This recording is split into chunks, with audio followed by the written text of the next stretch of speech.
12 फरवरी 2019 की बात है, जब नॉर्वे के एक छोटे से ठंडे और लगभग हमेशा धुंध में डूबे रहने वाले कोस्टल टाउन से ओलाव हैंसेन नाम का एक नॉर्मल सा फिशरमैन अपनी लकड़ी की छोटी सी बोट लेकर नॉर्थ अटलांटिक ओशियन के उस हिस्से में निकलता है जहां समंदर सिर्फ पानी नहीं होता बल्कि हर लहर के साथ जिंदा बर्फ सांस लेती है। ओलाव कोई नया या अनजान आदमी नहीं था, बल्कि वो पिछले 15 सालों से इसी समंदर में मछली पकड़ता आ रहा था और इसी वजह से उस दिन उसके चेहरे पर डर नहीं बल्कि एक अजीब सा कॉन्फिडेंस था, जैसे उसे लगता हो कि समंदर उसे पहचानता है और आज भी उसे नुकसान नहीं पहुंचाएगा। उस दिन का उसका प्लान बेहद साधारण था, बस एक दिन के लिए बाहर जाना, मतलब करीब 24 से 30 घंटे समंदर में बिताना, अच्छी मछलियाँ पकड़ना और फिर अगली सुबह सूरज निकलने से पहले ही वापस अपने घर लौट आना, ठीक वैसे ही जैसे वो दर्जनों बार पहले भी कर चुका था। मौसम उस वक्त बिल्कुल साफ था, हवा हल्की चल रही थी, आसमान में बादल तक नहीं थे और समंदर भी उस समय इतना शांत लग रहा था जैसे उसने अपने असली इरादों को छुपा लिया ताकि सामने वाले को जरा भी अंदाजा न हो कि आगे क्या होने वाला है। ओलाव की बोट कोई बड़ी या लग्जरी बोट नहीं थी, बल्कि लगभग 22 फीट लंबी लकड़ी की एक सिंपल सी बोट थी जिसमें ना कोई हीटर लगा था, ना कोई सैटेलाइट फोन और ना ही कोई इमरजेंसी रेडियो सिस्टम, क्योंकि ओलाव के दिमाग में बस एक ही बात थी कि वो कोई हफ्तों के लिए नहीं जा रहा बल्कि सिर्फ एक रात की बात है। इसी सोच के चलते वो अपने साथ बहुत ज्यादा सामान भी नहीं लेकर गया था, बल्कि बस उतना ही जितना उसे लगता था कि एक रात के लिए काफी होगा, जैसे कुछ सूखी मछलियाँ, एक थर्मस जिसमें थोड़ा सा गर्म पानी था, एक छोटा सा गैस स्टोव, 2 चाकू, फिशिंग नेट और एक जीपीएस डिवाइस जिसकी बैटरी उसे लगता था कि जरूरत से ज्यादा है। इसके अलावा उसके पास एक मोटा सा जैकेट भी था जिसे पहनकर ओलाव को पूरा भरोसा था कि वो इस ठंड से आराम से लड़ लेगा, क्योंकि इससे पहले भी वो कई बार ऐसी ठंड में काम कर चुका था और हर बार सही सलामत वापस लौटा था। शाम होते होते सब कुछ बिल्कुल प्लान के मुताबिक चल रहा था। ओलाव अच्छी खासी मछलियाँ पकड़ चुका था और अपने मन में ये हिसाब लगा रहा था कि आज की कमाई उसके आने वाले दिनों को कितना आसान बना देगी। तभी अचानक समंदर ने बिना किसी चेतावनी के अपना मिजाज बदलना शुरू कर दिया। पहले हवा की स्पीड थोड़ी तेज हुई, फिर पानी की सतह पर छोटे छोटे बर्फ के टुकड़े तैरते हुए दिखाई देने लगे, जिन्हें देखकर ओलाव ने शुरुआत में ज्यादा ध्यान नहीं दिया, क्योंकि इस इलाके में हल्की बर्फ दिखना कोई नई बात नहीं थी। लेकिन कुछ ही मिनटों के अंदर वो छोटे छोटे बर्फ के टुकड़े भारी और सख्त आइस फ्लो में बदलने लगे और तभी ओलाव के चेहरे से वो कॉन्फिडेंस धीरे धीरे गायब होने लगा, क्योंकि अब उसे साफ समझ में आ रहा था कि ये सिर्फ मौसम का बदलना नहीं है। ओलाव ने बिना समय गंवाए इंजन स्टार्ट किया और बोट को कोस्ट की तरफ मोड़ दिया, क्योंकि उसे एहसास हो चुका था कि अगर वो अब भी यहीं रुका रहा तो हालात बहुत जल्दी उसके कंट्रोल से बाहर हो सकते हैं। लेकिन ठीक उसी पल बोट को एक जोरदार झटका लगता है और नीचे से क्रैक की ऐसी आवाज आती है जैसे किसी ने पूरी ताकत से लकड़ी को तोड़ दिया हो, और उस एक आवाज के साथ ओलाव का दिल भी एक सेकंड के लिए रुक सा जाता है। वो घबराकर झुकता है और बोट के नीचे देखता है और जो नजारा उसके सामने होता है वो किसी नाइटमेयर से कम नहीं था, क्योंकि बोट का निचला हिस्सा बर्फ से टकराकर डैमेज हो चुका था और समंदर का पानी बहुत धीरे धीरे बोट के अंदर घुसने लगा था। ये ऐसा डैमेज नहीं था कि बोट तुरंत डूब जाए, लेकिन ये भी ऐसा नहीं था जिसे नजरअंदाज किया जा सके, क्योंकि ओलाव अच्छी तरह जानता था कि इस ठंडे पानी में अगर हालात बिगड़े तो इंसान को मरने में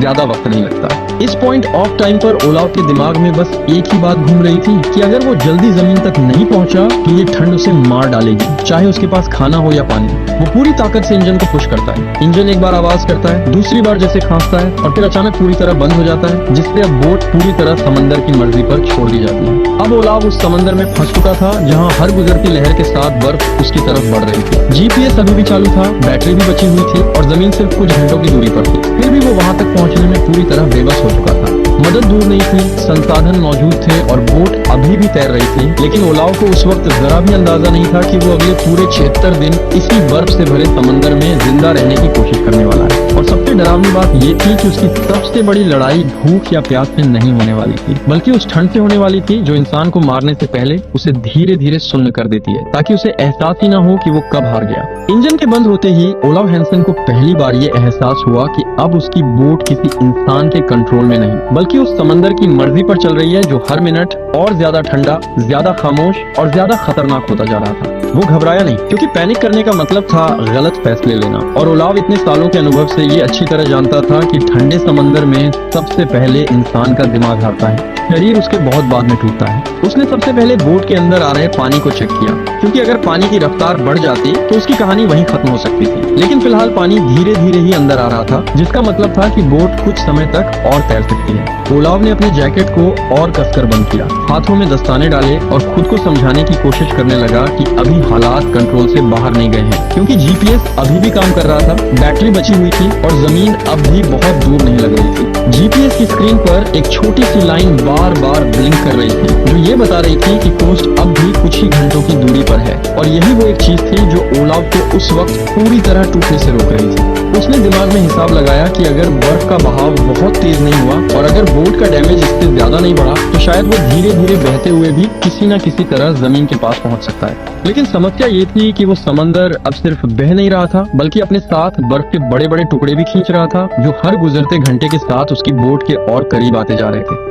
ओलाव ने अपने आसपास नजर दौड़ाई और उसे समझ में आ गया कि अब वो किसी एक दिशा में नहीं जा रहा बल्कि बर्फ के साथ साथ घुमाया जा रहा है, कभी उत्तर की तरफ, कभी पूर्व की तरफ और कभी ऐसे हिस्सों में जहाँ पानी का रंग भी डरावना लगने लगता है। पहली रात उसने बोट के अंदर बैठकर बिताई, जहाँ वो बार बार अपनी उंगलियों को हिलाता रहता था ताकि उन्हें सुन्न होने से बचा सके, क्योंकि वो जानता था कि अगर हाथों की फीलिंग चली गई तो वो बहुत जल्दी अपनी ताकत भी खो देगा। ठंड इतनी तेज थी कि उसकी सांसों से निकलती भाप उसके चेहरे के सामने ही जमने लगती थी और हर बार जब वो मुंह खोलकर लंबी सांस लेता तो उसके फेफड़ों में जाने वाली हवा किसी बर्फ की सुई की तरह छुटती हुई महसूस होती थी। उस रात ओलाव बिल्कुल भी नहीं सो पाया, क्योंकि जैसे ही वो आंखें बंद करता उसकी बोट किसी बर्फ के टुकड़े से टकरा जाती और वो झटके से उठकर बैठ जाता, इस डर से कि कहीं अगला झटका आखिरी ना हो। सुबह जब हल्की रोशनी दिखाई दी तो ओलाव ने राहत की सांस ली, क्योंकि इसका मतलब था कि वो पहली रात तो किसी तरह निकाल चुका है और उसकी बोट अब भी पानी की सतह पर मौजूद है। लेकिन सुबह का नजारा किसी सुकून से कम नहीं था। चारों तरफ बर्फ ही बर्फ थी और पानी के खुले हिस्से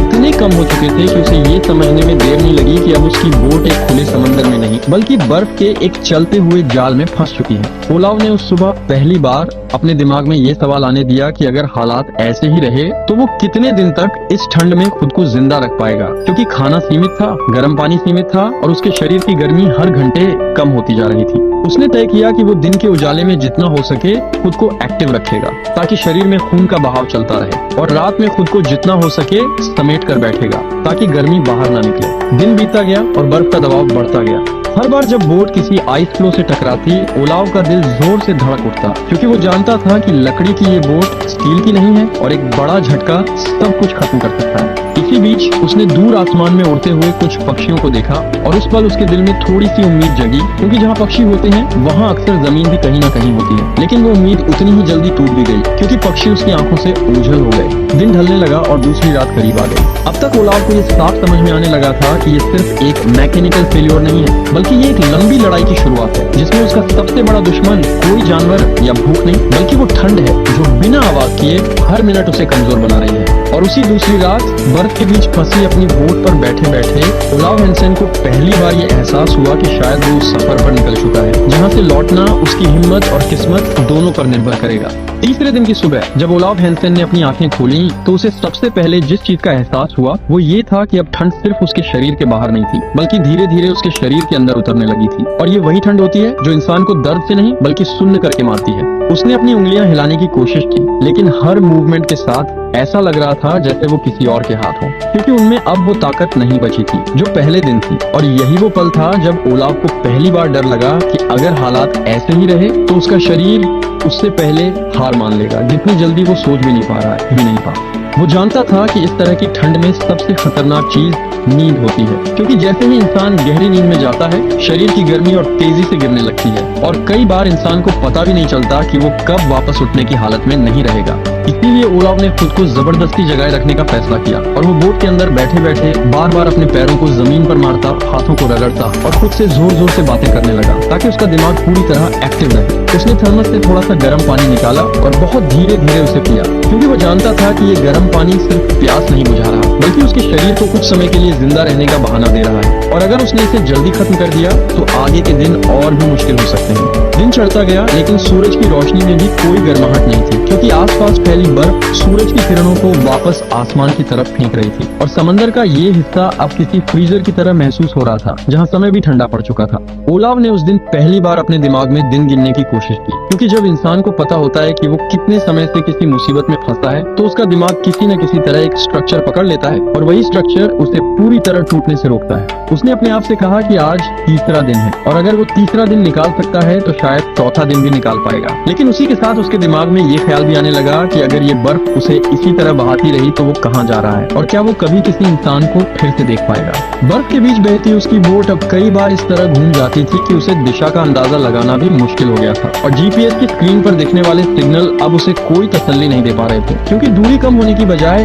कई बार बढ़ती हुई दिखाई देने लगती थी। ये वही पल था जब ओलाव के दिमाग में पहला गलत ख्याल आया कि शायद उसे बोट पर बैठे बैठे इंतजार करने के बजाय कुछ और करने की जरूरत है, क्योंकि इंसान का दिमाग खाली बैठना पसंद नहीं करता और खालीपन में वो अक्सर ऐसे फैसले सुझाने लगता है जो हालात को बेहतर नहीं बल्कि बदतर बना देते हैं। उसने अपनी बोट के चारों तरफ नजर दौड़ाई और देखा कि कुछ दूरी पर बर्फ का एक बड़ा सा टुकड़ा उसकी बोट के मुकाबले ज्यादा स्थिर लग रहा था और उसी पर उसके दिमाग में ये विचार आया कि अगर वो किसी तरह उस बर्फ पर पहुंच जाए तो शायद वो वहाँ खुद को ज्यादा सुरक्षित महसूस कर पाए। ये वही ख्याल था जो बाहर से देखने पर समझदारी जैसा लगता है, लेकिन असल में यही वो मोड़ होता है जहाँ से इंसान की जिंदगी गलत दिशा में मुड़ना शुरू करती है, क्योंकि समंदर की बर्फ कभी भी पूरी तरह स्थिर नहीं होती, चाहे वो देखने में कितनी भी मजबूत क्यों न लगे। ओलाव अभी तक इस फैसले पर पहुंचा नहीं था, लेकिन उसका दिमाग उस दिशा में काम करना शुरू कर चुका था और यही वो खतरनाक स्थिति होती है जब इंसान का शरीर अभी सुरक्षित होता है लेकिन दिमाग धीरे धीरे उसे उस सुरक्षा से बाहर निकालने की तैयारी करने लगता है। तीसरे दिन की रात पहले 2 दिनों से भी ज्यादा ठंडी थी और उस रात ओलाव ने पहली बार महसूस किया कि अगर उसने आने वाले समय में कोई बड़ा फैसला लिया तो वही फैसला तय करेगा कि वो इस समंदर से जिंदा निकलेगा या फिर इसी बर्फ के बीच कहीं खो जाएगा। और उस अंधेरी, ठंडी और खामोश रात में बर्फ से घिरे समंदर के बीच बैठा ओलाव हैंसेन शायद ये नहीं जानता था कि जो फैसला वो आने वाले दिनों में लेने वाला है वही उसकी इस कहानी को एक साधारण सर्वाइवल स्टोरी से बदलकर एक दर्दनाक सबक बना देने वाला है। चौथे दिन की सुबह जब ओलाव हैंसेन ने अपनी आंखें खोली तो उसके दिमाग में सबसे पहले वही ख्याल था जो पिछली रात उसके साथ साथ जागता रहा था कि क्या वो इस बोट पर बैठे बैठे इंतजार करता रहे या फिर वो फैसला ले जो देखने में खतरनाक है लेकिन उसे उस वक्त सही लग रहा था। कई घंटों तक इसी उधेड़-बुन में फंसा रहने के बाद ओलाव ने आखिरकार वो फैसला ले लिया जो उस वक्त उसे सबसे सुरक्षित लग रहा था, लेकिन जो असल में सबसे बड़ा जोखिम था, और उसने तय किया कि वो बोट छोड़कर पास में मौजूद उस बड़े से आइस फ्लो पर जाएगा जो देखने में मजबूत और स्थिर लग रहा था। उसने बहुत सावधानी से अपनी जरूरी चीजें इकट्ठा की, जैसे थर्मस, थोड़ा सा खाना और अपना जैकेट, क्योंकि उसे लग रहा था कि ये सब लेकर वो बर्फ पर ज्यादा देर टिक पाएगा और शायद वहीं से किसी को सिग्नल भी दे सकेगा।